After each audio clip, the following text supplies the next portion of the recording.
લગ્ન એ સમયે થવા જોઈએ કે જ્યારે ખબર પડે કે મારી દીકરી ચૂંદડી પહેરીને કે સાડી પહેરીને જેમ અહીંયા ઘરની જવાબદારીઓ નિભાવી શકે છે એમ એના સસરાને ત્યાં નિભાવી શકશે, ત્યારે જ એના લગ્ન થવા જોઈએ. 18 વર્ષની થઈ ગઈ કે 19 વર્ષની થઈ ગઈ અને આપણે આપણી દીકરીઓના લગ્ન કરી નાખીએ અને પછી એ દીકરી આપણી સામું બોલી ગઈ, દીકરી સાસુના મેણા ટેણા સાંભળી ન શકી, દીકરી જેઠાણીનું કંઈ ન સાંભળી શકી, દીકરીને કેમ બોલવું કેમ નહીં. એ હું નથી માનતી કે 18 વર્ષની 19 વર્ષની ઉંમર હોય તો આપણામાં બહેનો એ પરિપક્વતા હતી, આપણી દીકરીઓની અંદર એટલી સહનશક્તિ નથી. અને સહનશક્તિ નથી ને એટલા માટે હું માનું છું કે એક વખત ગાંઠ બાંધજો, મારી દીકરીના 20 વર્ષ પહેલાં તો લગ્ન નહીં જ થવા દો. અને તમે એમ કહો કે ઘરના પુરુષને કે 20 વર્ષની દીકરીને ભલે સગપણ નક્કી કરી નાખો, પણ ઘરને આંગણેથી જ્યારે મંડપ પહોંચીને એ દીકરી વળવી જોઈએ ને ત્યારે 20 વર્ષની તો ઉંમર થવી જ જોઈએ. ખાસ એટલા માટે હું કહું છું કે 20 વર્ષની ઉંમર હોય ને એ થોડીક પરિપક્વતાની ઉંમર હોય કે સાસુ કદાચ એમ કહી દે કે તારે આમ નથી કરવાનું તો એને લાગી ન આવે, એને એમ ન વિચાર આવે કે આ તો બધા મારે હવે આપઘાત કરી લેવો જોઈએ, મરી જવું જોઈએ, એમ સમજાય છે? આ ઉંમર છે ને એક એટલા માટે મહત્ત્વની છે. બાકી તમે 15 વર્ષની ઉંમરે લગ્ન કરી નાખો ના નથી, પણ પહેલાં બિચારા જેટલા પણ આપણા યુગ પુરુષો થઈ ગયા, બાળ ગંગાધર રાવ તિલક કે જેણે બેટી દૂધમાંથી બચાવો, બેટીનો જન્મ થતો ને મારી નાખતા, સતી પ્રથા હતી, એના પછી કે પુનઃવિવાહ લગ્ન હતા, એના પછી કે બાળ વિવાહ લગ્ન હતા. આ બધા રૂઢિચુસ્ત એક સમાજના એક નિયમો હતા. અને તમને કદાચ એમ થાય કે 18 વર્ષની દીકરી થઈ ગઈ ને આપણે સાસરે વળાવી દઈએ કે આપણે જવાબદારીમાંથી છૂટા, યાદ રાખજો બહેનો કે ડબલ જવાબદારી છે તમારી. કારણ કે 1-2 વર્ષ ખમી જવા હાટુથી દીકરીની થોડીક પરિપક્વતા આવશે, એની બુદ્ધિ કામ કરતાં શીખશે કે મારી મા મને રોકે ટોકે છે, મારી સાસુ ટોકે, એમાં કાંઈ નવાઈ નહીં. આ તો 18 વર્ષની ઉંમર એટલે આપણે લાડકોડમાં જ રાખ્યા હોય, કોઈ દી કંઈ ખીજવાનું તો આવતા જ ન હોય. એમાંય તે એ સમયની અંદર આપણે જ્યારે દીકરીના વિવાહ કે સગપણ નક્કી કરતા હોય ત્યારે હું નથી માનતી કે ખરેખર એ સાસરે રહી શકવામાં એને સાડી પહેરતા આવડતી હોય. એનો મતલબ એવો બિલકુલ નથી કે સાસરે જઈને સાડી પહેર્યા પછીની જેટલી જવાબદારીઓ હોય ને એ પણ એને નિભાવતા આવડે. એના માટે અમુક ઉંમરની જરૂરિયાત છે. અને આજે આવા સેમિનાર મને કદાચ ત્યાંથી અહીંયા બોલાવવામાં આવે તો એનું કારણ એ જ હોય કે તમને જાહેરમાં હું કહી શકું કે દીકરીના નાનપણથી તો લગ્ન ન જ કરો. આપણા કદાચ ભલે થઈ ગયા, એ સમયે કદાચ થોડીક અણસમજ હતી કે કદાચ આપણે 2, 4, 5 ભાઈ બહેનો હતા કે સાથે મોટા ભાઈના કે મોટા બહેનના થતા થતાં આપણે થઈ ગયા. પણ આજની બહેનો છે એને મારે ખાસ કહેવું છે કે આજના ભાઈઓ તો કદાચ અહીંયા નથી. અને તમે કદાચ ભાઈઓને એમ કહો કે દીકરીને 2 વર્ષ ખમી જાઓ ને તો ભાઈઓ હું નથી માનતી કે ના પાડે, અને ના પાડતા હોય એને કહેજો મની મારી યાર વાત કરે. પણ જ્યાં સુધી દીકરી 19-20 નથી વટાવતી ત્યાં સુધી એક નક્કી કરજો કે મારી દીકરીના લગ્ન નહીં જ કરું. અને સૌથી પહેલાં કે આપણી ઘરે આંગણે દીકરીનો જન્મ થાય. કોઈ અહીંયા મા બાપ બેઠા છે કે જેને ખરેખર સંતાનમાં 2, 3 અથવા તો 4 દીકરીઓ છે? કેટલા મા બાપ છે? વાહ! આ મા બાપને એક વખત તાળીઓથી વધાવો.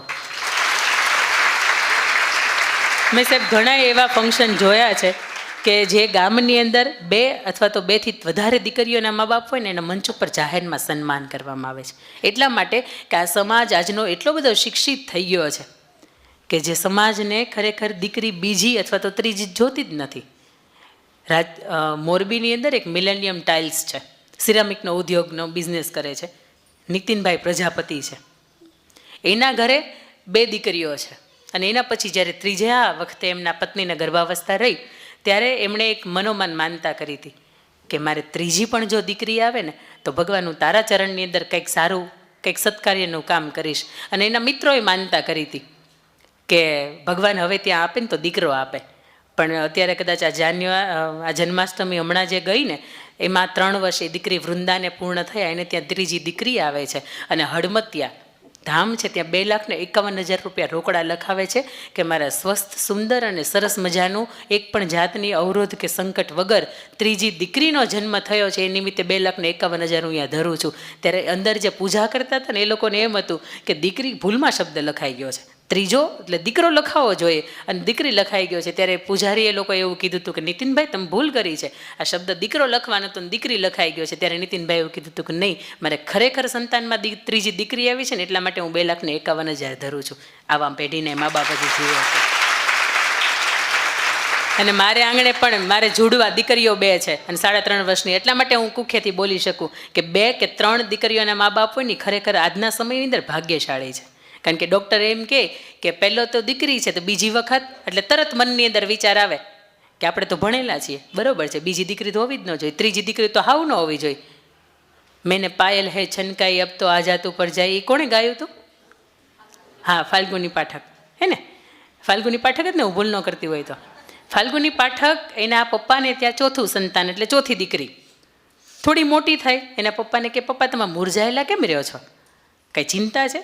એટલે કે ના ના બેટા, પણ મને થોડુંક એવું હતું કે તું દીકરો થઈને આવી હોત ને તો સારું હતું. આ 3 દીકરીઓ છે ને ઉપર ઢંકાઈ જાવ, આપણે આવો શબ્દ વાપરીએ કે ઢંકાઈ જાય. તો 4 દીકરીઓ હોય તો હું કંઈ ખુલ્લી છે? 4 દીકરીઓ ઢંકાયેલું જ તમારું ઘર છે, તમારું છતને ઢાંકીને રહી છે. ચોથી દીકરી હતી ત્યારે એ 5-7 વર્ષની ફાલ્ગુની પાઠક હતી, નક્કી કર્યું કે બાપુ આમાં બીકવાનું ન હોય, આમાં કંઈ ડરવાનું ન હોય, અને આમાં કંઈ નિસ્તેજ કે ચહેરો ઉતરી જાય એવું કંઈ ન હોય. તમે ચિંતા શું કરો, દીકરો નથી એટલે હું પણ દીકરાને જેમ જીવીશ. અને એ ખરેખર દીકરાને જેમ જીવી. 2017ની અંદર હમણાં જે મેં તમને કહ્યું એમ કે દાદા સાહેબ ફાળકે એવોર્ડ છે એમને એનાયત થયો. અત્યારે એની 54 વર્ષની ઉંમર છે, લગ્ન નથી કર્યા અને મા બાપને સાચવે છે. જરૂરી નથી કે દીકરો હોય એ જ સાચવે, દીકરીઓ હોય એ સાચવે. અને બીજું કે ઘણા પરિવારને એવું હોય કે દીકરીઓ હશે તો ભણવાનો XYZ ને ખર્ચો, ને એટલું. પણ મને એટલી ખબર પડી કે દીકરીને મા બાપ હોય ને એમાં દેવા નથી થતા. કારણ કે દીકરીને જ્યારે ભગવાન મોકલતો હોય ને નીચે, જે પરિવારને કે જે આપણા દંપતીની વચ્ચે, ત્યારે ભગવાન એને એમ કહેતો હોય કે બેટા ચિંતા નહીં કરતી હો, તારા મા બાપનો ખ્યાલ હું રાખીશ, તારા બાપની માંથી એક રૂપિયાનું લેણું નહીં થવા દઈ ને એનું ચિંતા હું કરીશ. અને દીકરાને જ્યારે મોકલતો હોય ને જે પરિવારની અંદર, ત્યારે દીકરાને એ ટકોરો મારીને કહેતો હોય જોજે હો મોકલું છું, વૃદ્ધાવસ્થા હેરાન ન થાય, બાપને તારે સાચવવાના છે. આ ભગવાને તે કંઈક કહીને મોકલતો હોય. અને દીકરીને કદાચ એ દીકરો હોય કે દીકરી હોય, પણ આપણે ગર્વ કરવો જોઈએ કે મારું સંતાન છે ને હું એને શ્રેષ્ઠ બનાવીશ. એ કદાચ દીકરો હોય કે દીકરી હોય, કોઈ સ્વરૂપ હોય એનાથી ફેર નથી પડતો. એનાથી થોડીક દીકરી મોટી થાય એટલે મા બાપ સ્વપ્ન જુએ કે મારી દીકરી શું ભણશે, શું બનશે. દરેક મા બાપ હશે ને એની પાસે એક સ્વપ્ન હશે. અને કદાચ હું એવું માનું છું કે અહીંયા બેઠેલા માતાઓ છે એ નહીં ભણ્યા હોય, એટલે એને કદાચ એક ખ્યાલ નહીં હોય કે કઈ ક્ષેત્રની અંદર મારી દીકરી છે એને મૂકી શકાય. અત્યાર સુધીમાં લગભગ દુનિયાના દરેક ક્ષેત્ર એવા હતા કે જ્યાં દીકરો હોય ને ત્યાં તે દીકરી હોય. આ પંખા ચાલુ કરવા કરી દેજો, થોડીક ગરમી થશે. હા, જેને નજીક થતા હોય ને એ ત્યાંથી ચાલુ કરી દેજો, અગવડતા ન થાય ને કોઈને એવી રીતે. હા, જો મને અહીંયા ઊભા થતી હોય તમને બેઠા બેઠા ગરમી થાય જ તે. એટલે દરેક માતાઓ એવું વિચારતા હોય કે મારી દીકરી મોટી થઈને આ બનશે. અહીંયા કોઈ એવી માતા બેઠી છે કે જેને એવું લગતું હોય કે મારી મોટી થઈને મારી દીકરી ગવર્મેન્ટ જોબ કરશે? કોઈ એવી માતા બેઠી છે કે જે ખરેખર એના દીકરીઓ માટે એણે એવું વિચાર્યું હોય કે મારી દીકરી IAS બને, IPS બને, પોલીસમાં જાય? હે, વાહ વાહ. એટલા માટે કે માને એમ થાય છે કે હું નથી ભણી પણ મારી દીકરીઓ ભણે. અને આ સમાજની અંદર ક્યાંક થોડુંક શિક્ષણ ઓછું છે. શિક્ષણ એટલા માટે કે 18-20 વર્ષ તો માંડ થાય તે આપણને સગપણ નક્કી થઈ જતા હોય ત્યારે. એ દીકરી નાનપણથી એક 13 વર્ષની દીકરી, એનું નામ નેત્રા, તામિલનાડુની અંદર સી મોહન નામનો એક વાળંદ, ત્યાં દીકરીનો જન્મ થાય. દીકરી એક જ સંતાનમાં. એટલે સી મોહન વાળંદનું કામ કરે, રોજીરોટી સવારથી સાંજ સુધીમાં રોકડીયો ધંધો. એવું વિચારે કે મારી દીકરીને મારે મોટી થઈને કલેક્ટર બનાવી છે. નાનપણથી દીકરીને કહે કે બેટા કલેક્ટર બનવું હોય તો તારે આવી પરીક્ષાઓ પાસ કરવી પડે. કલેક્ટર હોય તો દેખાવમાં આવા લાગતા હોય, એની પાસે આવી સત્તાઓ હોય. એટલે નાનપણથી દીકરીને ભણવા પ્રત્યે ખૂબ રુચિ જાગે અને દીકરીને એમ થાય કે હા મારે કલેક્ટર બનવું છે. દીકરી ખૂબ ભણે ગણે હોશિયાર. કોરોનાનો સમય એવો તામિલનાડુની અંદર, હું આ સાચી વાત, અને જેટલી પણ અહીંયાથી કથાઓ થશે ને એ બધી સાચી વાત થશે. અને સાચું હશે ને તો જ આપણને કંઈક સ્પર્શશે.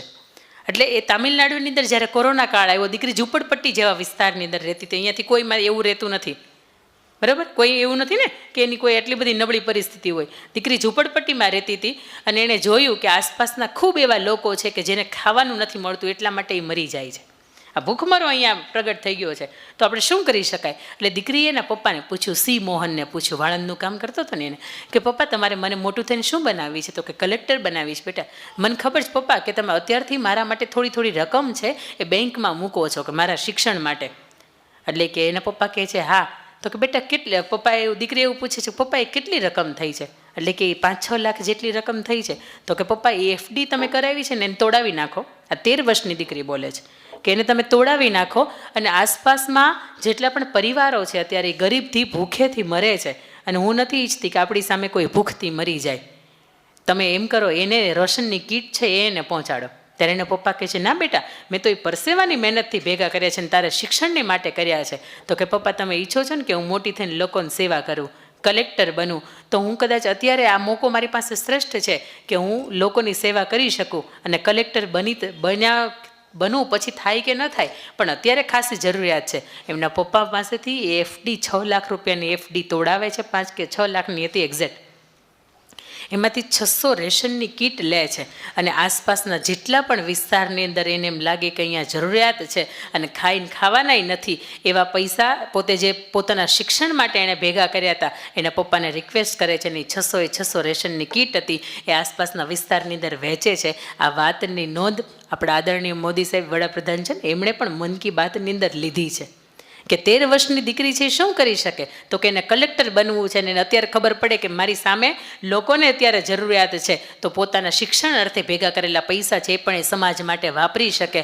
અને આ વાતની નોંધ એનાથી આગળ જતાં યુનાઇટેડ નેશન્સે લીધી અને ત્યાં જીનીવા ખાતે એક કાર્યક્રમ છે એમાં 13 વર્ષની પછાત એરિયાની અંદર રહેતી આ દીકરીને સ્પેશિયલ ત્યાં એ લોકોએ લેક્ચર આપવા માટે બોલાવી. આજ સુધીમાં કોઈ કલેક્ટર છે ને ત્યાં સુધી નથી પહોંચ્યું, પણ આ દીકરીને મનને એમ થયું કે હું ભણીને પછી સેવા કરું કે ન કરું વાત અલગ છે, પણ અત્યારે મારી પાસે પૈસા છે ને એને મારે સમાજ માટે વાપરવા જોઈએ, એને મારે આસપાસમાં રહેતા કે પરિવાર માટે વાપરવા જોઈએ. આપ સૌને પણ વિનંતી, જો આર્થિક સદ્ધર હોય અને તમને ખબર પડે કે કોઈ ભાઈનો દીકરો, કોઈ આસપાસનો કોઈ દીકરો, કોઈ દીકરી ભણી નથી શકતી અથવા તો અગવડતા છે, તો એવા દીકરા કે એવા દીકરીના શિક્ષણની અંદર થોડોક જેટલો પણ સહયોગ થઈ શકે ને એટલો કરજો. કારણ કે આ 13 વર્ષની દીકરી તો મોદી સાહેબ સુધી પહોંચાડતી હોય વાત, તો આપણે તો કદાચ એના કરતાં સદ્ધર હશું આ દીકરી કરતાં.